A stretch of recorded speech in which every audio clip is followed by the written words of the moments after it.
The dusty platform of Apache Junction Station in the Arizona Territory shimmered under the merciless afternoon sun of 1884, and Trace Cumberland noticed her tears before he saw her face.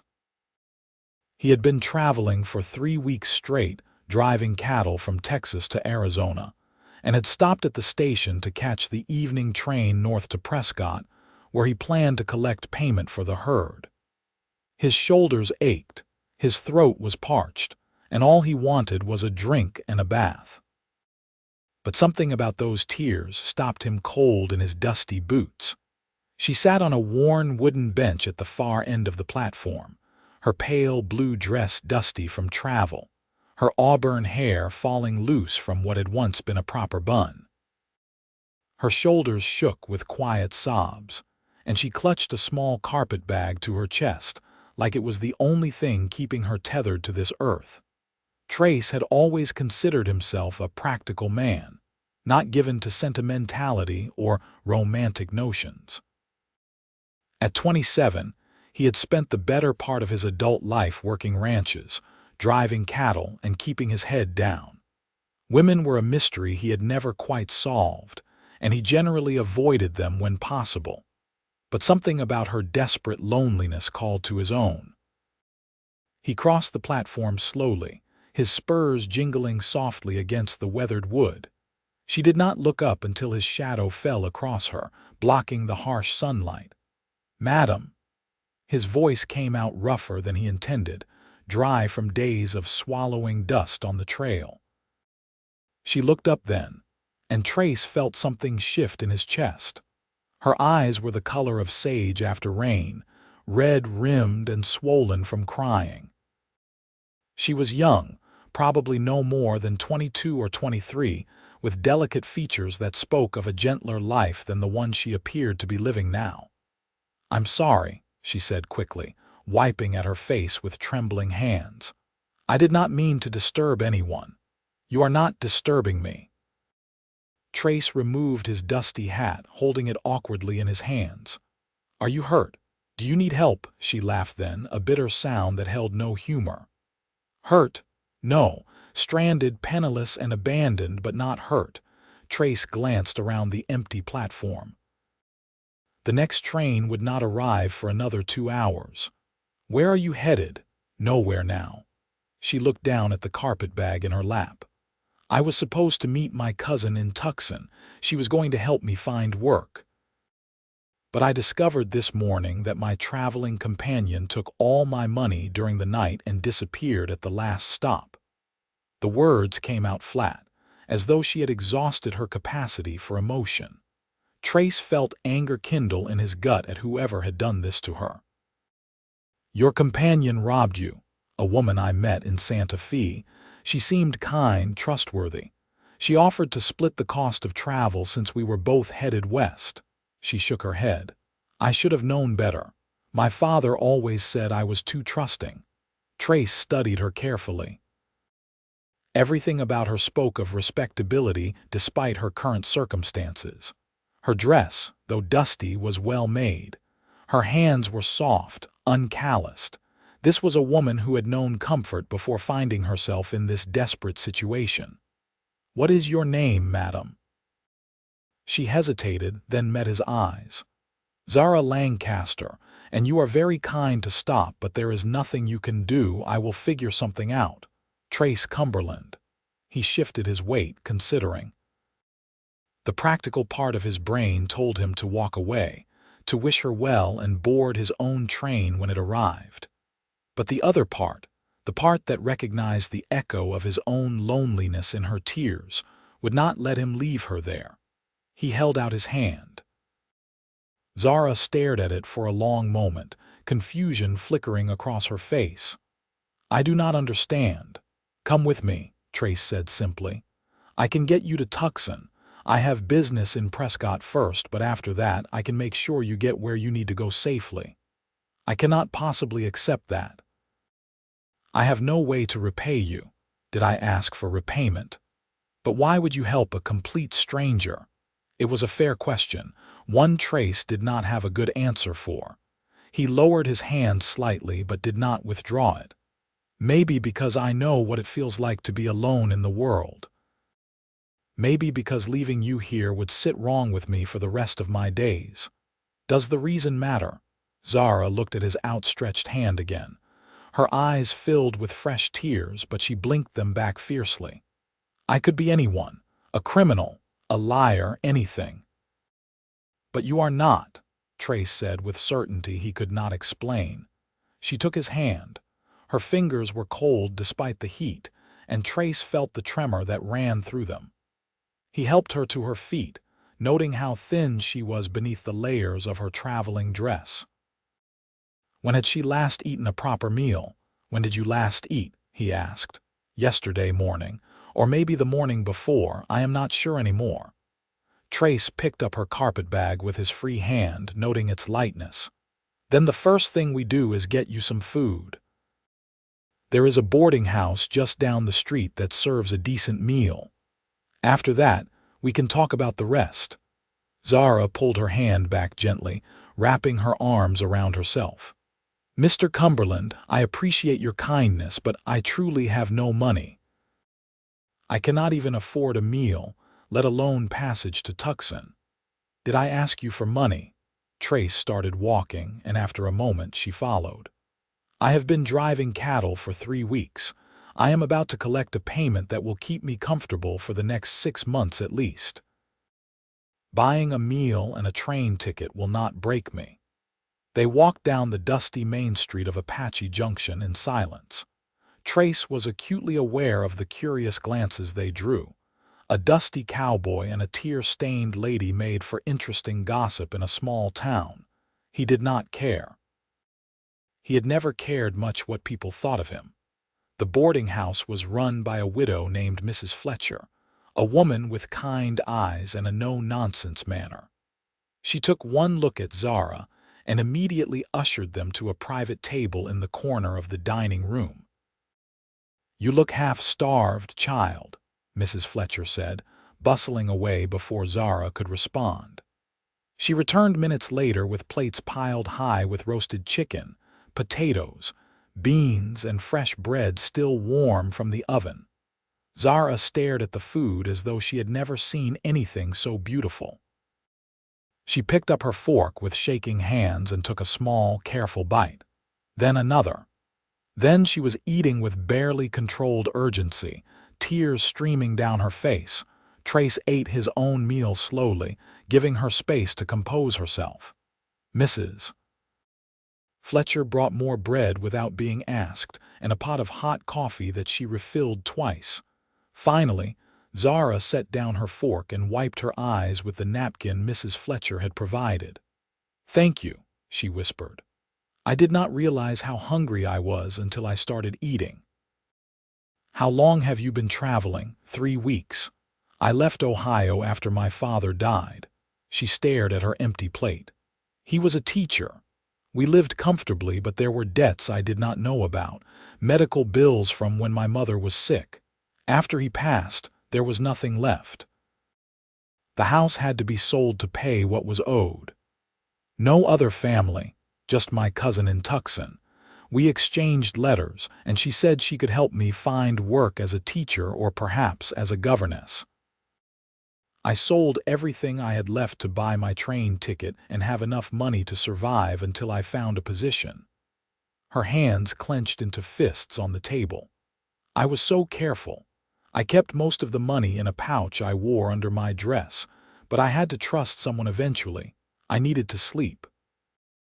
Trace felt that anger kindle again. The woman who robbed you, what did she look like? Tall, dark hair, probably in her 30s. She called herself Mrs. Hartwell and claimed to be a widow traveling to visit her sister. Why? Because if I ever cross paths with her, she will regret taking advantage of you. Zara looked up sharply. You cannot mean that. I absolutely mean it. For the first time since he had seen her on the platform, something other than despair crossed Zara's face. It might have been gratitude or perhaps the first fragile beginnings of hope. You are a strange man, Mr. Cumberland. Most people would have walked past me without a second glance. Most people are fools, Trace said bluntly. He signaled Mrs. Fletcher for the bill. "We have 2 hours until the train. I am going to get us a couple of rooms here for you to rest and clean up. Then we will catch the evening train to Prescott. Mr. Cumberland, Trace, just Trace. Trace, then. I cannot keep accepting your charity without question. What do you want from me?" It was a fair question, and one he knew she had to ask. A young woman alone had to be cautious, especially of men offering help with nothing asked in return. Trace met her eyes steadily. "I want nothing from you except your company on the journey and maybe your conversation so I do not die of boredom on the train. When we get to Prescott, I will conduct my business, and then we will continue to Tucson. I will make sure you reach your cousin safely. That is all." "But why?" "Because someone should," Trace said simply. "Because if I had a sister or a daughter in your situation, I would hope someone would do the same for her."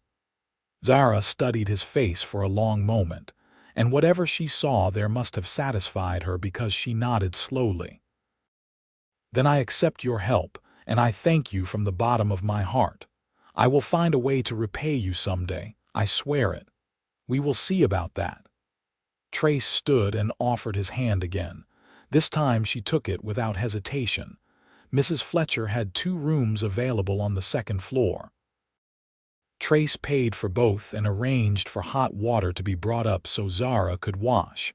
He saw her settled in her room, noting how she looked around the simple space as though it were a palace. "Rest," he told her. "I will knock on your door in an hour and a half, and we will head to the station." She nodded, already moving toward the wash basin in the corner.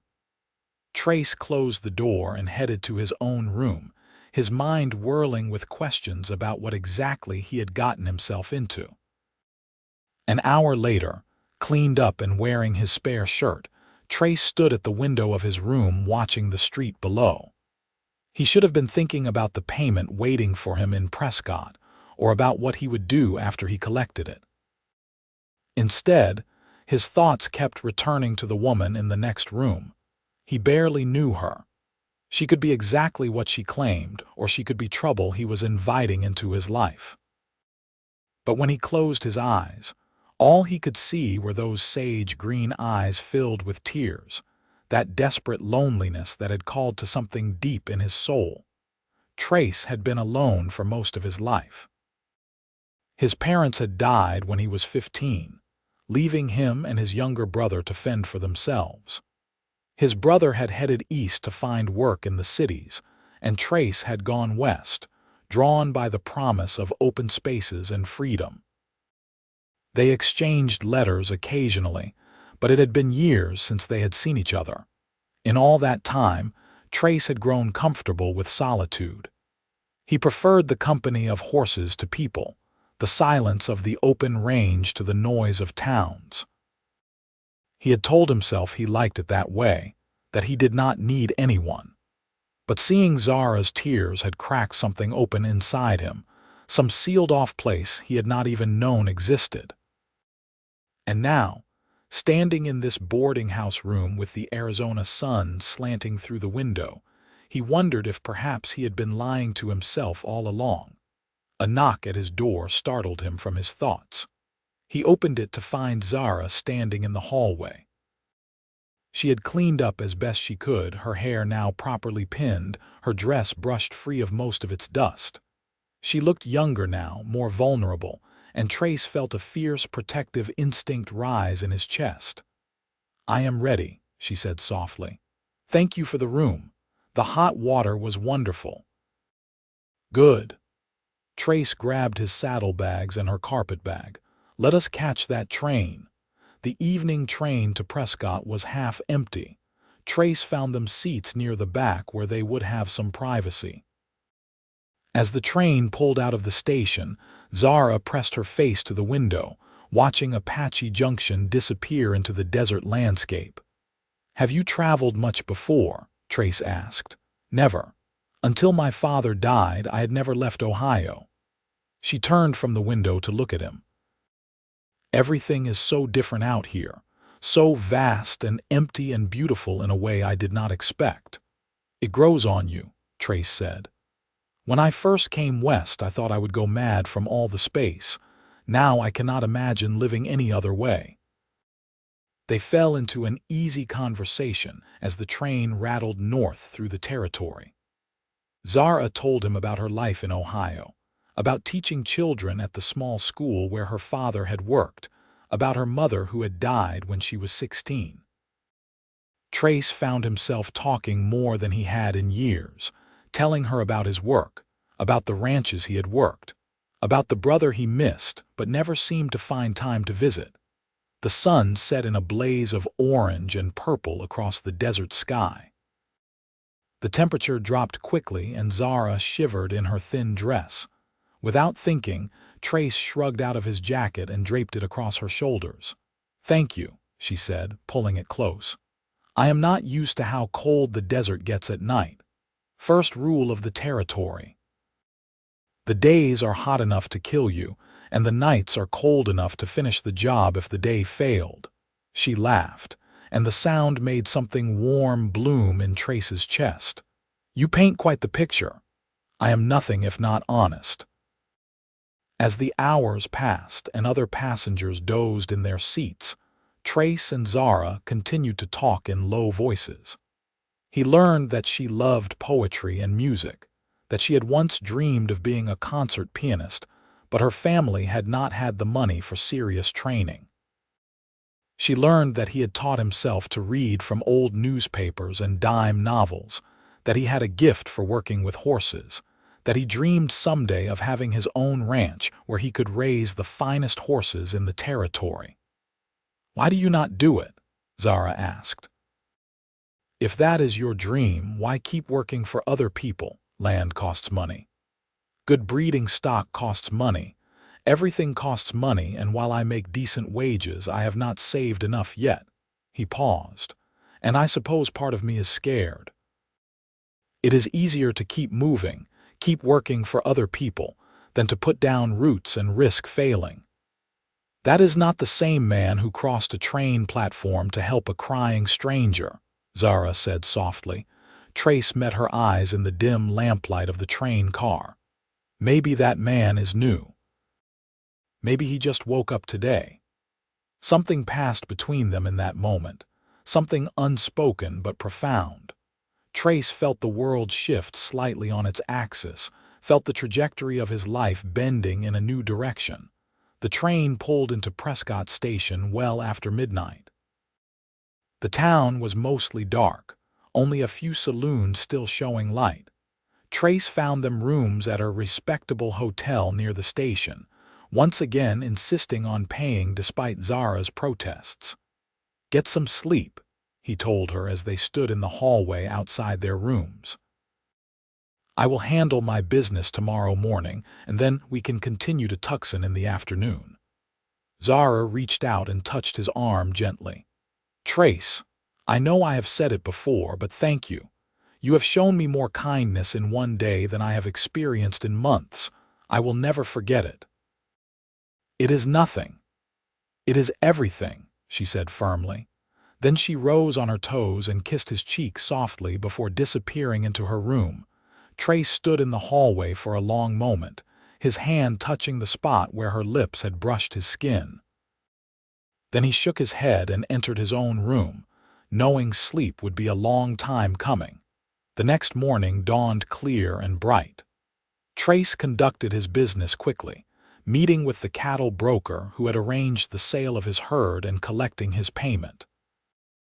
It was a good sum, enough to keep him comfortable for months, or even put a dent in his dream of buying land if he was careful with it.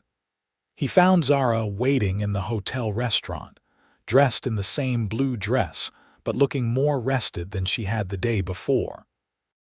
They shared breakfast, and Trace noticed the way the morning sunlight caught in her auburn hair, turning it to copper and gold. "Your business went well?" she asked. "It did. Better than expected, actually. The broker was pleased with the quality of the cattle and gave me a bonus." He hesitated, then pulled an envelope from his pocket. which means I can do this. He pushed the envelope across the table to her. Zara opened it and gasped. This is too much. Trace, I cannot. It is enough to get you settled in Tucson while you look for work. Rent a room, buy some proper clothes, eat regular meals. Consider it an investment. An investment in what? In a friend. The word felt right as soon as he said it, though he knew it was not quite accurate. What he felt for Zara after less than 24 hours was already more complicated than friendship. Zara folded the envelope carefully and tucked it into her bag. Her eyes were bright with unshed tears. I will pay you back, every penny, as soon as I am able. Only if you want to. There is no obligation. They caught the afternoon train to Tucson. The journey would take most of the day, and Trace found himself grateful for the hours ahead. Each mile brought them closer to Zara's destination, closer to the moment when he would have to say goodbye to her. The thought sat heavy in his chest. As the train rolled south through the territory, they continued the conversations they had started the night before. Trace learned that Zara had a fierce intelligence and a quiet strength that her gentle demeanor initially disguised. She had opinions about everything from politics to literature to the best way to train a stubborn horse, and she was not afraid to disagree with him when their views diverged. You are not what I expected, Trace said at one point. What did you expect? Someone more fragile, I suppose. Someone broken by what you have been through. Zara looked out the window at the passing landscape. Oh, I was broken. You saw me at my lowest point yesterday, but being broken does not mean staying broken. My father taught me that. He used to say that the measure of a person is not whether they fall, but whether they get back up. He sounds like he was a good man. He was the best man I have ever known. She paused, then added softly, until yesterday. Trace felt heat rise in his face.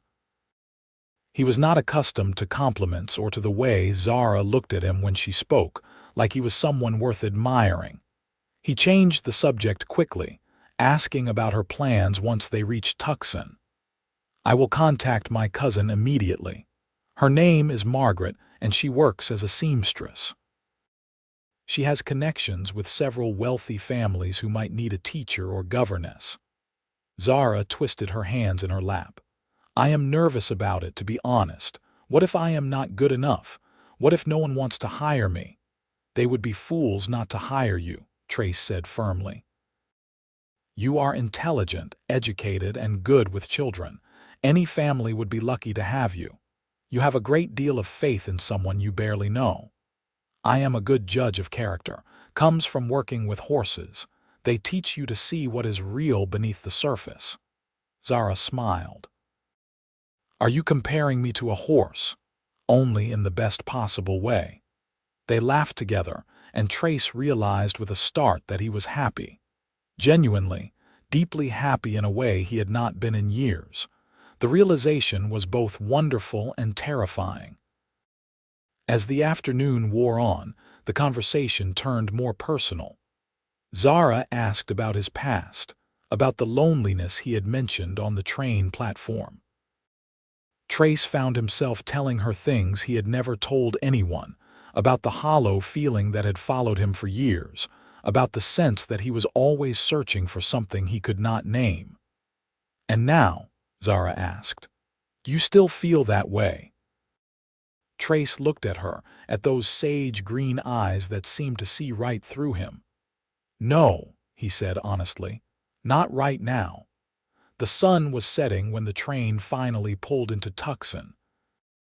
The station was busier than Apache Junction, filled with travelers and merchants and the general chaos of a growing city. Trace helped Zara down from the train and retrieved her carpetbag, his movements slow and reluctant. This was it, the moment he had been dreading. He had delivered her safely to her destination as promised. Now he should bid her goodbye and continue with his own life. It was the practical, sensible thing to do. But when Zara turned to face him on the platform, Her face illuminated by the last rays of the setting sun, Trace found that he could not do it. Could not say goodbye. Could not walk away. "I suppose this is where we part ways," Zara said softly. "I cannot thank you enough for everything you have done. You saved my life, Trace. I truly believe that." "Let me help you find your cousin," Trace said, the words tumbling out before he could stop them. "Make sure you get settled safely. It will be dark soon, and you should not be wandering around a strange city alone." Zara's face brightened with relief. "I would appreciate that very much." They made their way through the streets of Tucson, stopping to ask directions twice before finding the modest boarding house where Margaret lived. It was a clean, well-maintained building in a decent neighborhood. Trace felt some of his worry ease. At least Zara would be somewhere safe. The landlady who answered the door informed them that Margaret was still at work, but would return within the hour. She offered to let Zara wait in the parlor, eyeing Trace with obvious suspicion, until Zara explained that he was a friend who had helped her travel safely from Apache Junction. Trace and Zara sat in the small, tidy parlor as the landlady bustled away to fetch tea. The walls were papered with a faded floral pattern, and lace curtains hung at the windows. It was a feminine, domestic space that made Trace feel large and out of place. "You do not have to stay," Zara said, though her voice carried a note of hope that suggested she wanted him to. "I am sure you have other things you need to do."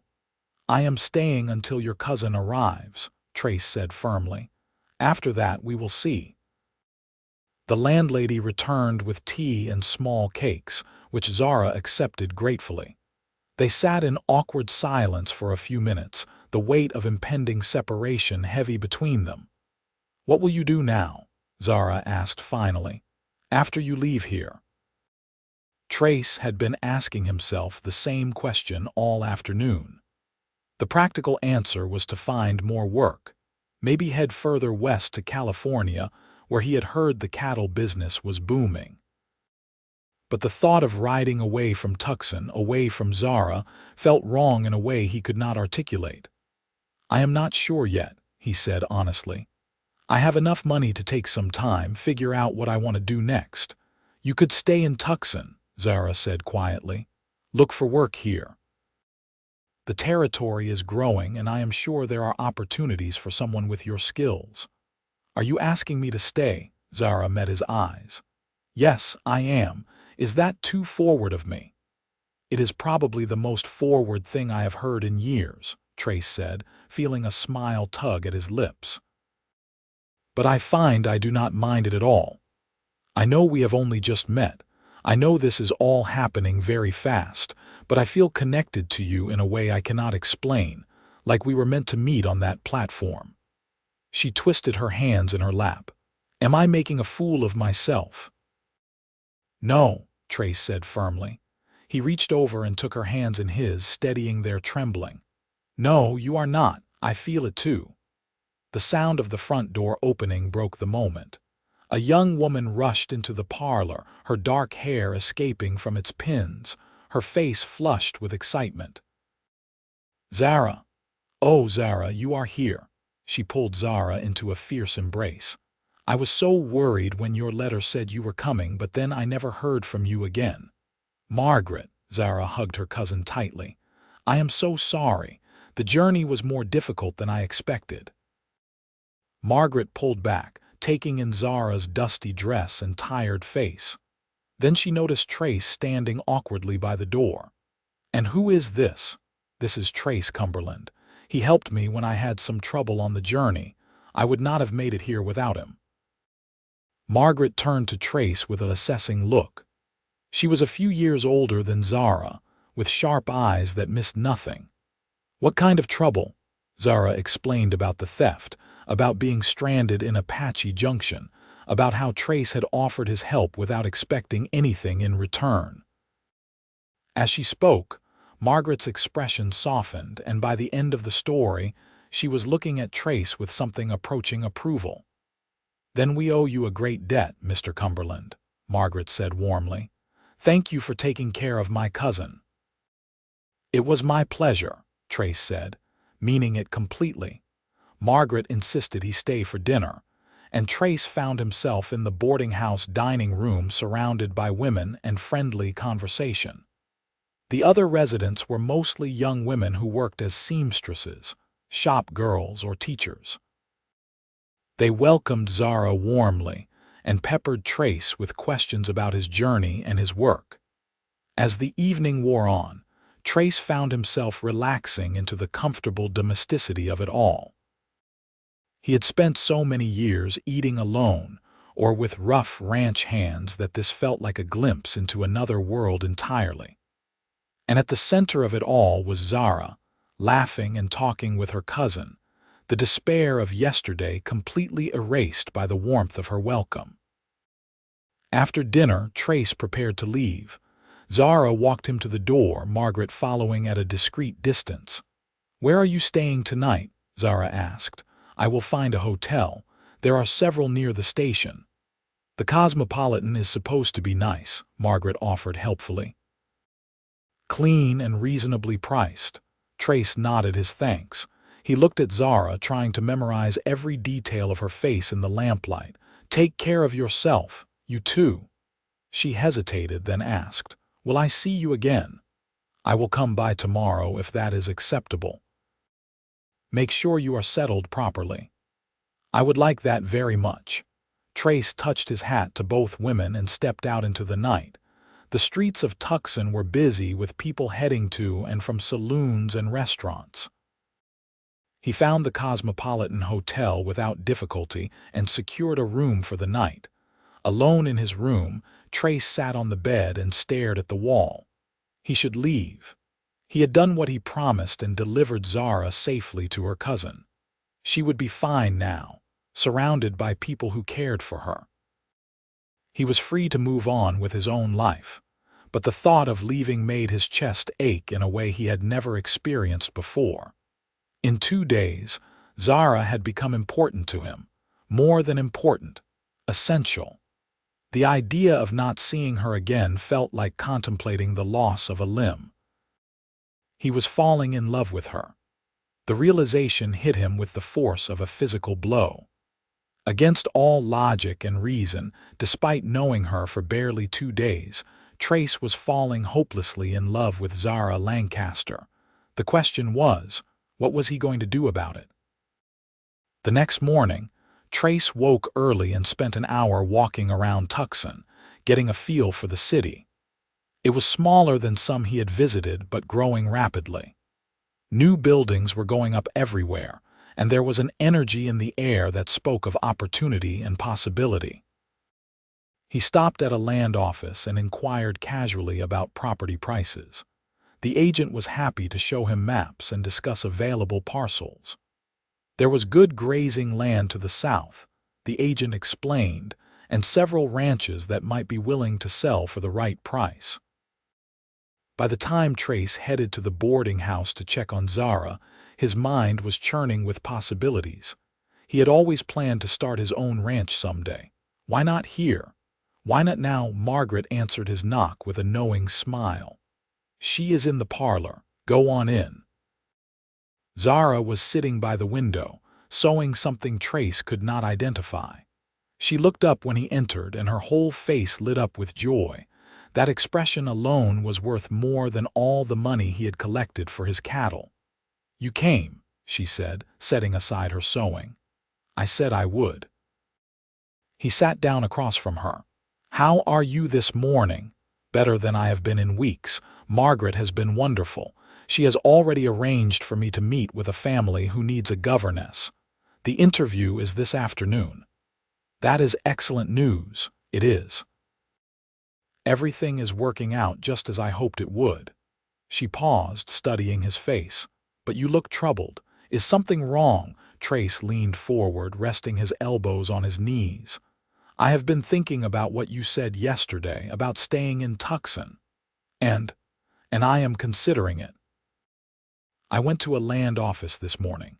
There is a small ranch about 10 miles south of the city that is for sale. The current owner wants to move back east to be with his daughter. The price is reasonable, and with what I have saved plus what I just earned, I could afford it." Zara's eyes widened. "You are thinking of buying a ranch here?" "I am thinking about a lot of things," Trace said carefully. "About roots and risks and what I want my life to look like going forward." "And what do you want it to look like?" This was the moment. Trace could feel the weight of it, the importance of what he was about to say. He looked at Zara, at this woman who had stumbled into his life just 2 days ago and changed everything. "I want land of my own. I want to raise horses like I have always dreamed of doing. And I want to do it here, close to you, if you will have me in your life." The words hung in the air between them. Zara's hand flew to her mouth, her eyes filling with tears. "Trace, we barely know each other, I know. It is crazy and impractical and probably the most foolish thing I have ever done. But I also know that I have never felt about anyone the way I feel about you. These past 2 days have meant more to me than the past 2 years of my life." He reached across and took her hand. "I am not asking you to marry me tomorrow or make any promises you are not ready to make. I am just asking for a chance to court you properly, to see if what we both feel is real and lasting. And if I do not get the governess position, if I have to leave Tucson to find work elsewhere, then I will sell the ranch and follow you," Trace said simply. "Or better yet, I will help you find work here. There are other families, other opportunities. We will figure it out together." Zara laughed and cried at the same time. "You are the most stubborn man I have ever met. Is that a yes?" "That is a yes to courtship. But you have to promise me something. Anything. Promise me you will not make major life decisions just because of me. Promise me you will buy that ranch because you want it, because it is your dream, not just because you want to be near me." Trace considered this carefully. "I can promise you that I want the ranch for its own sake. I have wanted something like it for years. But I cannot promise that you are not part of the equation because you are. You are a big part of it." "I suppose that is fair," Zara said softly. She squeezed his hand. "Then yes, Trace Cumberland, I would very much like to be courted by you." The next weeks passed in a blur of activity and happiness. Zara secured the governess position with the Henderson family, a wealthy merchant and his wife who had 3 children under the age of 10. The work was demanding but fair, and the pay was enough for Zara to contribute to the boarding house expenses and begin saving money of her own. Trace bought the ranch. It was a modest operation, just a small house, a barn, and 300 acres of decent grazing land. But it was his, and the first time he stood on the porch and looked out over his own property, he felt something settle in his chest. He was home. He spent his days repairing fences, fixing up the house, and purchasing his first horses. He started with 6 mares and a good stallion, the foundation of what he hoped would become a respected breeding program. The work was hard and the days were long, but for the first time in his life, Trace was building something that belonged to him. His evenings and Sundays belonged to Zara. They went on long walks through Tucson, attended church services together, and sat on the boarding house porch talking for hours. Margaret served as their unofficial chaperone, making sure everything remained proper while giving them enough space for their relationship to grow. And it did grow. With each passing day, Trace fell more deeply in love with Zara. He loved her laugh, her intelligence, the way she listened to his dreams and offered her own ideas for the ranch. He loved watching her with the Henderson children, seeing the patience and kindness she showed them. He loved the way she looked at him when she thought he was not paying attention, like he was something precious and worth treasuring. 3 months after they met, Trace finally kissed her properly. They were on the porch of his ranch house, watching the sun set over the desert. Zara had come to see the progress he had made on the renovations, and they were sitting side by side on the steps. "It is beautiful here," Zara said softly. "You have done an amazing job with the place." "It is starting to feel like home," Trace agreed. He turned to look at her, backlit by the golden light of the setting sun. "You know what would make it perfect?" "What? You. Here, always." Zara turned to face him, her breath catching. "Trace, I love you," he said, the words coming out rough with emotion. "I have loved you since the moment I saw you crying on that platform. Maybe I am crazy. Maybe it is too soon, but I need you to know." "It is not too soon," Zara whispered. "And you are not crazy. I love you too. I think I fell in love with you the moment you held out your hand to me." Trace cupped her face gently in his calloused hands and kissed her. It was soft and sweet, and everything he had imagined it would be. Zara's hands came up to rest on his chest, and he could feel her heart beating as fast as his own. When they finally pulled apart, they were both breathless. Trace rested his forehead against hers. "Marry me," he said. "I know we should wait longer. I know I should do this properly with a ring and a formal proposal, but I cannot wait another day to ask you. Marry me, Zara. Make this place a home with me." "Yes," Zara said without hesitation. "Yes, yes, yes." They were married 6 weeks later in a simple ceremony at the small church in Tucson. Margaret stood up as Zara's witness, and Trace asked the ranch hand he had recently hired, a good man named Samuel, to stand up for him. The Henderson family attended, along with the women from the boarding house and several neighbors from the surrounding ranches. Zara wore a new dress that Margaret had sewn for her, pale green to match her eyes.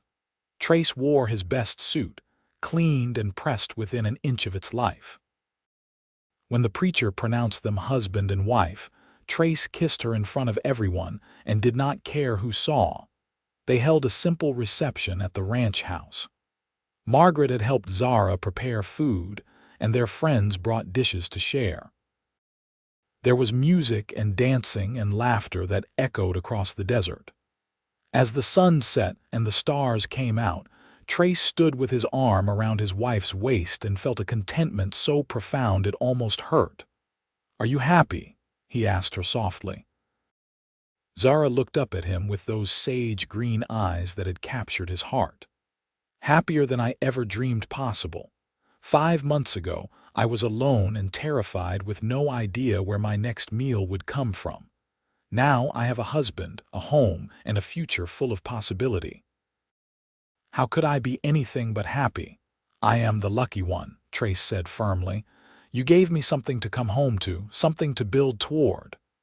"We are both lucky," Zara decided. She laid her head on his shoulder. "We found each other when we both needed it most." The first year of their marriage was not without its challenges.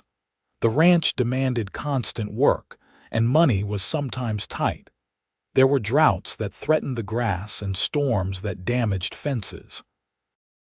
Zara struggled at times to balance her work with the Henderson family and her desire to help Trace build the ranch. But through it all, they had each other. On the hard days when Trace came in exhausted and frustrated, Zara was there with a hot meal and a listening ear. When Zara worried about money or felt overwhelmed by all the work that needed doing, Trace held her and reminded her how far they had come. Their first real success came when Trace sold 3 of his young horses to a rancher from California for a price that was twice what he had hoped to get. The rancher had heard about the quality of Trace's stock and made the journey specifically to see them. When he left, he promised to send other buyers Trace's way. "We are going to make it," Trace said that night, holding Zara in their bed. "This is really going to work." "I never doubted it," Zara said, though they both knew that was not entirely true. There had been plenty of moments of doubt for both of them, but they had pushed through together, and now their hard work was beginning to pay off. The next year brought even more success. Trace's reputation as a horse breeder grew, and buyers came from all over the territory to purchase his stock. He was able to hire 2 more ranch hands, which eased the workload considerably. Zara left her position with the Henderson family when she discovered she was pregnant. It was a joyous moment tempered with anxiety. They had both wanted children, but the reality of bringing a baby into their still developing life was daunting. What if I am not a good mother? Zara worried one evening as they sat on the porch watching the sunset, a habit they had maintained throughout their marriage.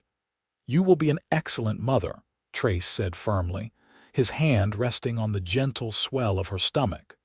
"You are patient and kind and loving. Our child will be lucky to have you. And what about you? Are you ready to be a father?" Trace considered the question seriously. "I do not know if anyone is ever truly ready, but I know I want this. I want a family with you. I want to teach our children to ride and to love this land. I want to watch them grow up strong and happy." "Then I suppose we are as ready as we will ever be," Zara said, lacing her fingers through his. Their son was born on a warm spring morning, arriving with a lusty cry that announced his presence to the world.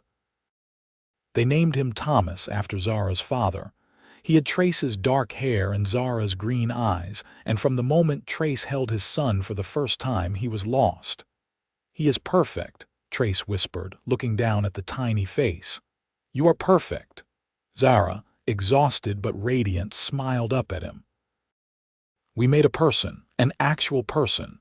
We did indeed." Trace carefully placed Thomas in Zara's arms and sat beside them on the bed, his family, his wife and son. A year and a half ago, he had been alone and directionless. Now he had everything that mattered. The years that followed were full and rich. Thomas grew into a sturdy, adventurous boy who loved the ranch and the horses as much as his father did. He followed Trace everywhere, his little legs working hard to keep up as they checked fences and tended the animals. When Thomas was 3, Zara gave birth to twin daughters, Clara and Caroline. The ranch house that had once felt too large suddenly seemed small, with 3 active children filling it with noise and laughter. Trace expanded the ranch, purchasing additional land from a neighbor who was retiring. His horses had become famous throughout the territory, sought after for their strength, intelligence, and temperament. He had to turn away buyers more often than not, simply because he could not breed enough horses to meet the demand. But for all his success, Trace's greatest joy remained his family. His evenings were spent playing with his children, reading them stories, teaching them to ride. His nights were spent holding Zara, talking about their day, making plans for the future. "Did you ever imagine this?" Zara asked him one evening when the children were finally asleep and they had retreated to the porch for a quiet moment together. "When you saw me crying on that platform, did you imagine it would lead to all this?" Trace thought about it carefully. "No," he admitted. "I had no idea. I just knew I could not walk away from you. Everything else followed from that one decision." "The best decision you ever made," Zara teased. "Without question, the best decision I ever made." He pulled her close, breathing in the familiar scent of her hair. "You changed everything, Zara. You took a lonely cowboy and gave him a reason to stop wandering. You made me believe in home. You saved me first," Zara reminded him. "I was lost and broken, and you offered me your hand without asking for anything in return. That kind of kindness, that kind of faith in a stranger, it changed me too. It made me believe in goodness again." They sat in comfortable silence, watching the stars come out over their land. In the distance, they could hear the horses moving in the pasture and the soft sounds of the desert at night. "Tell me again," Zara said softly. "Tell you what? About the day we met. I never tire of hearing it." Trace smiled and began the story they both knew by heart. "It was a hot afternoon in Apache Junction, and I was tired and dusty from the trail. I was thinking about nothing more important than finding a bath and a drink. Then I saw you sitting on that bench, crying like your heart was breaking, and suddenly nothing else mattered." As he spoke, Trace felt the familiar wonder of that moment wash over him again. How easily he might have walked past her. How close he had come to missing out on the greatest blessing of his life.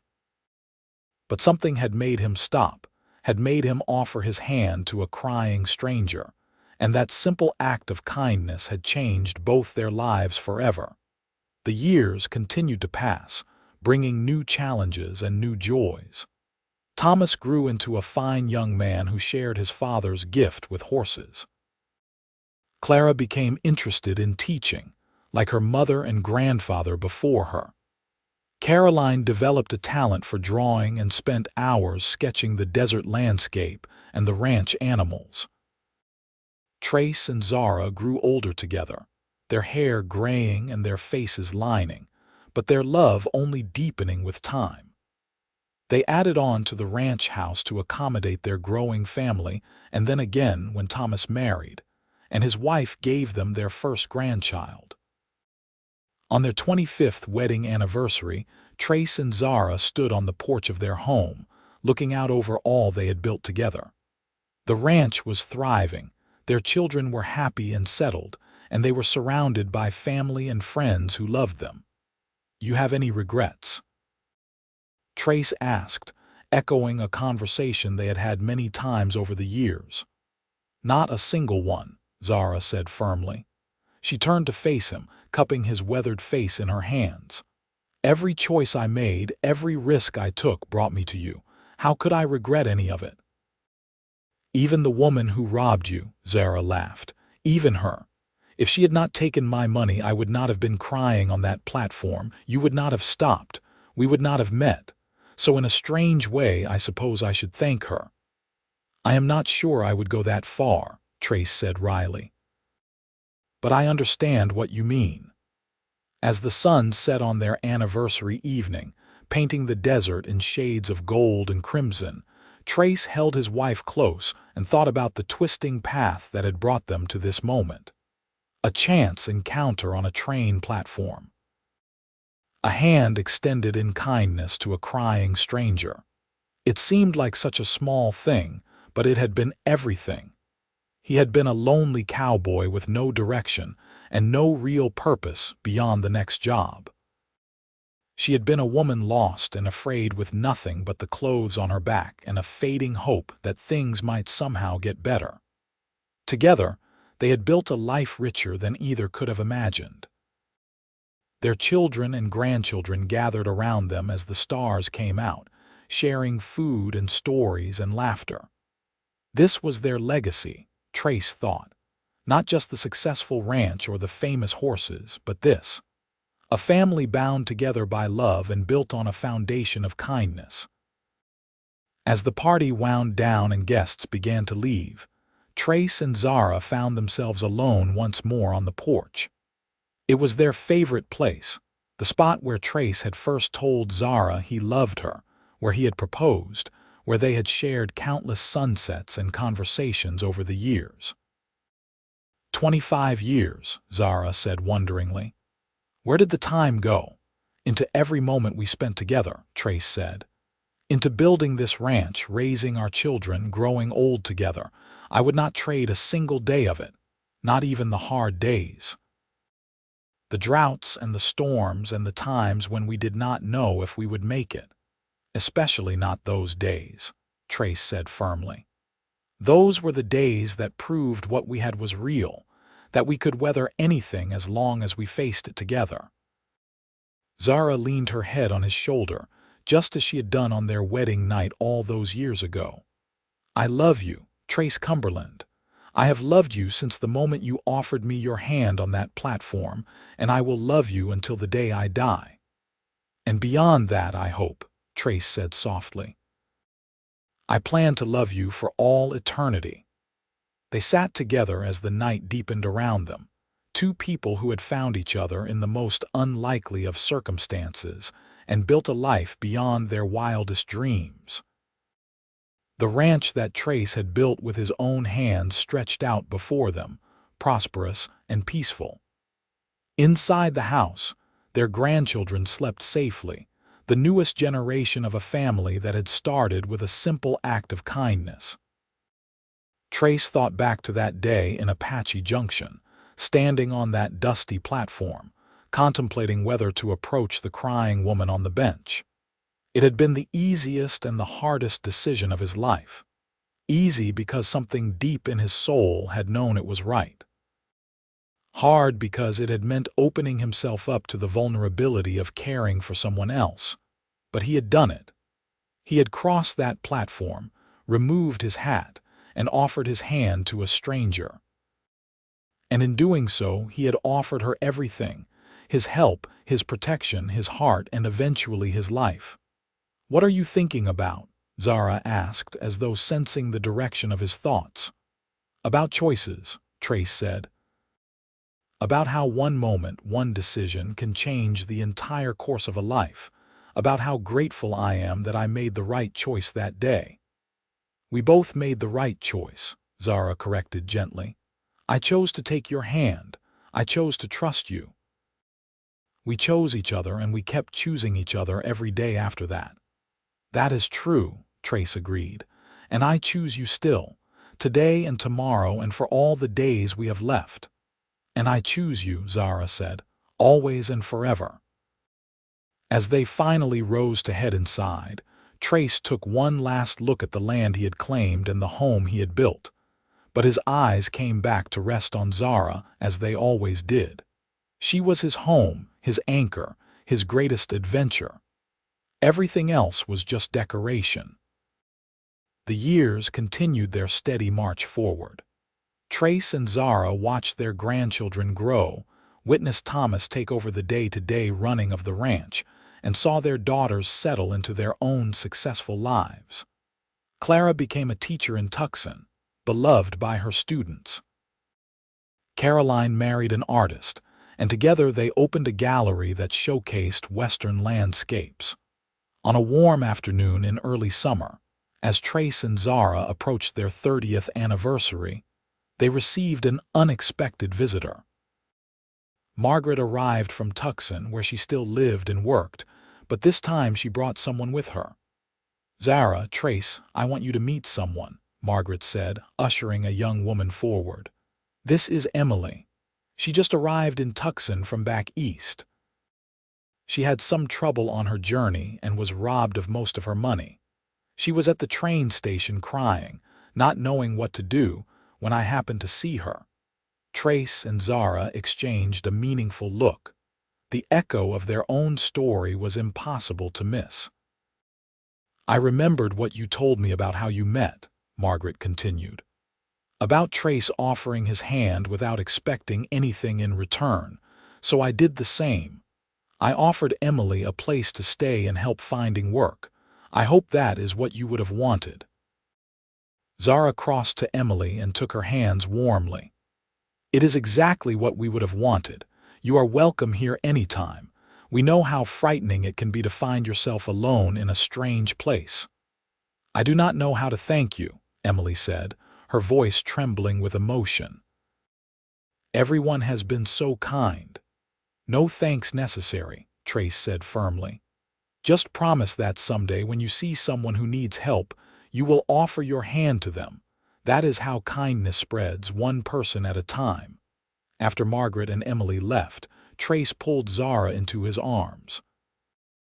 "Did we just witness the beginning of another love story?" he asked. "Perhaps," Zara said with a smile. "Margaret has been alone too long. Maybe it is her turn to find what we found." "I hope so. Everyone deserves to feel what we feel." That evening, as they prepared for bed, Zara pulled out an old carpet bag from the back of their closet. It was dusty and worn, the same bag she had carried on that fateful day in Apache Junction. "I have kept this all these years," she said softly, "to remind me of where I came from, of how far we have come."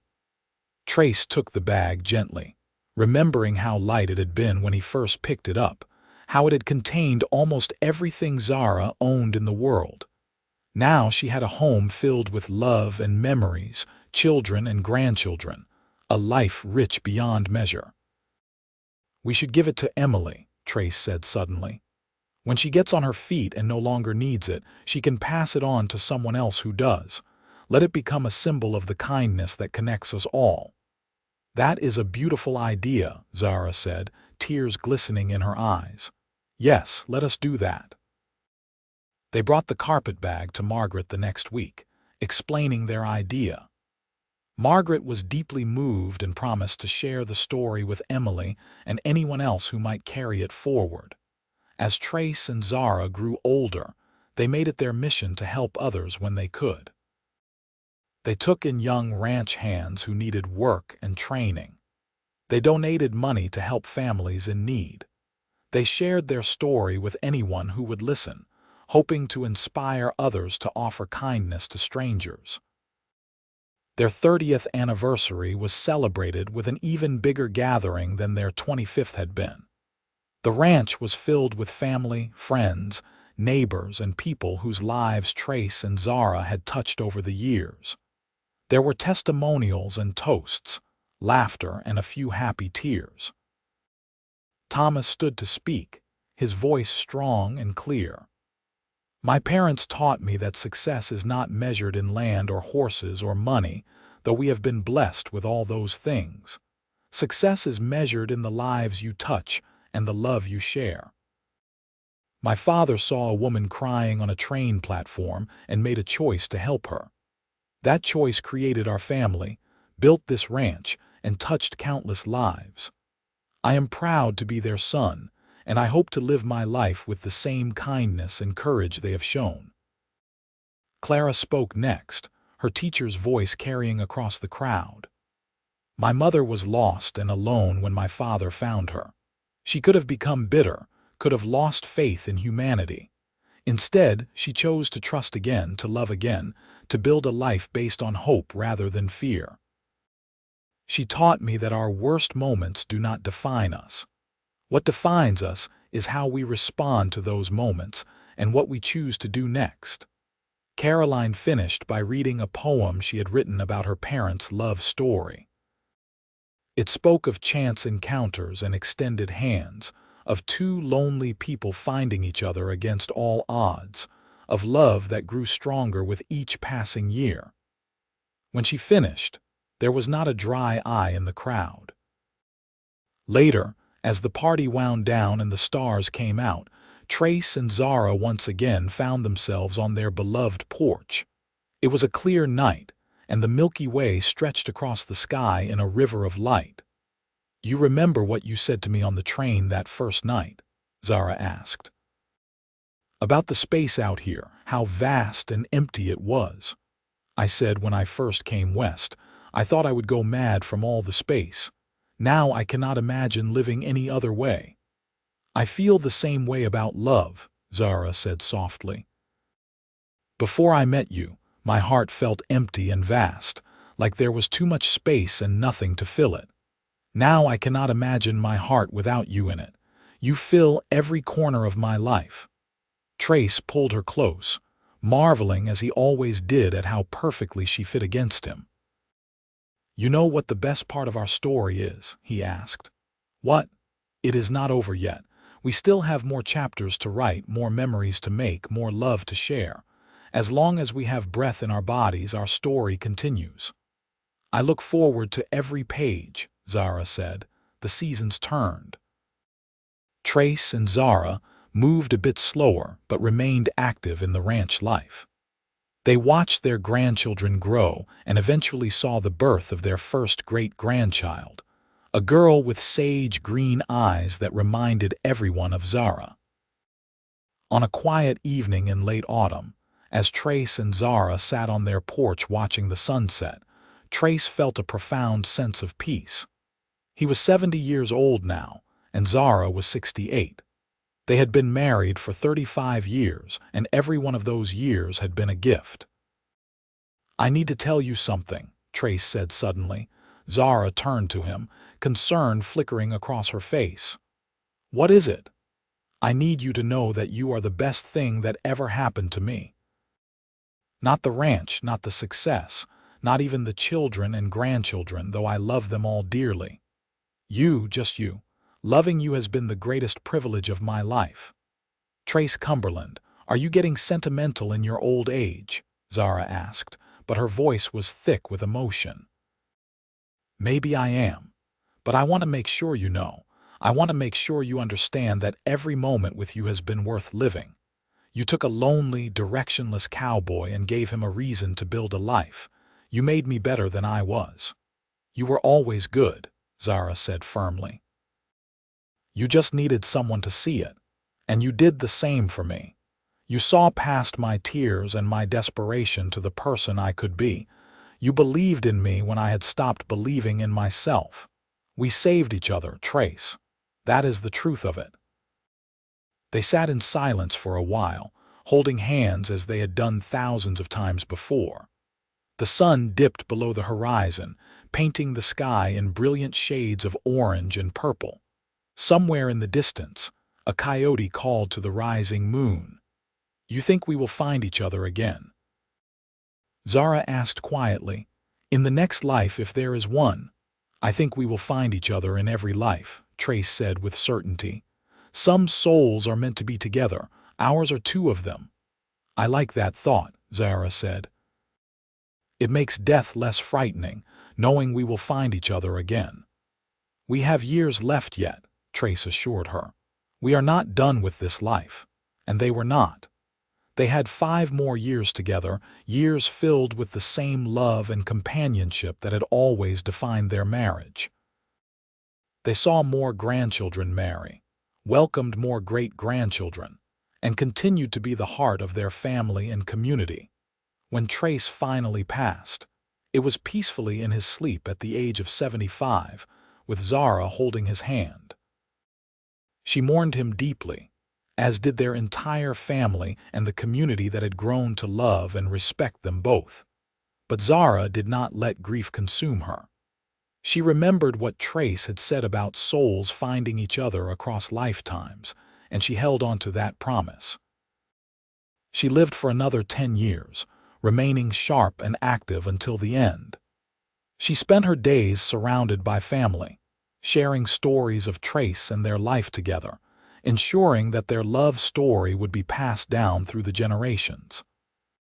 When Zara finally joined Trace, she went with a smile on her face.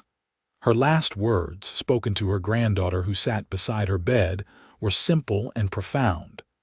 Tell them all to offer kindness when they can. Tell them one small act of compassion can change everything.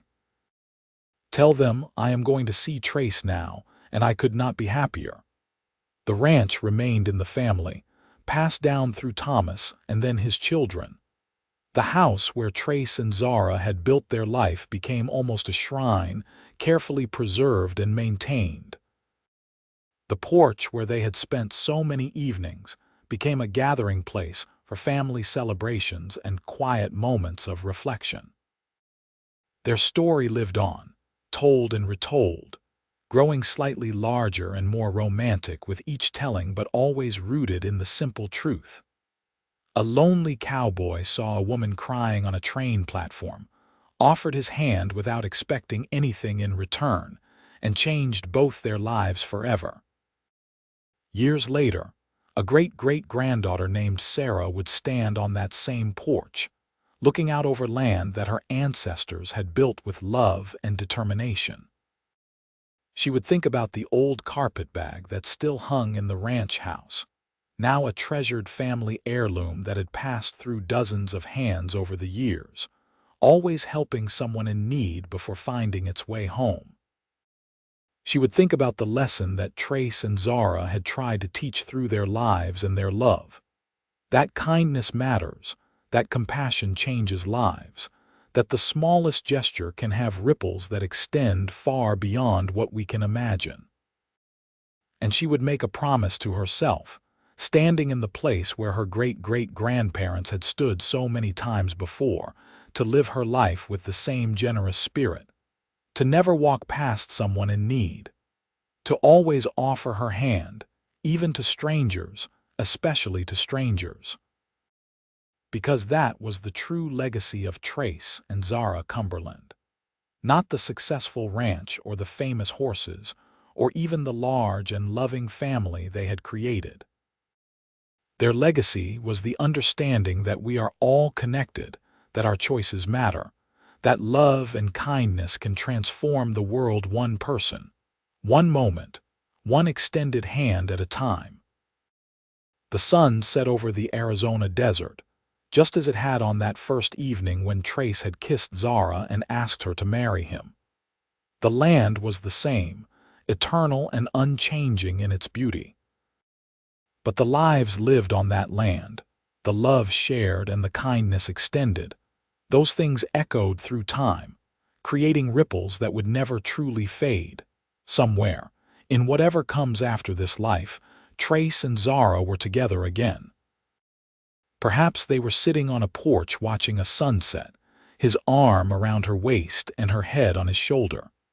Perhaps they were laughing about the long and winding road that had led them to each other.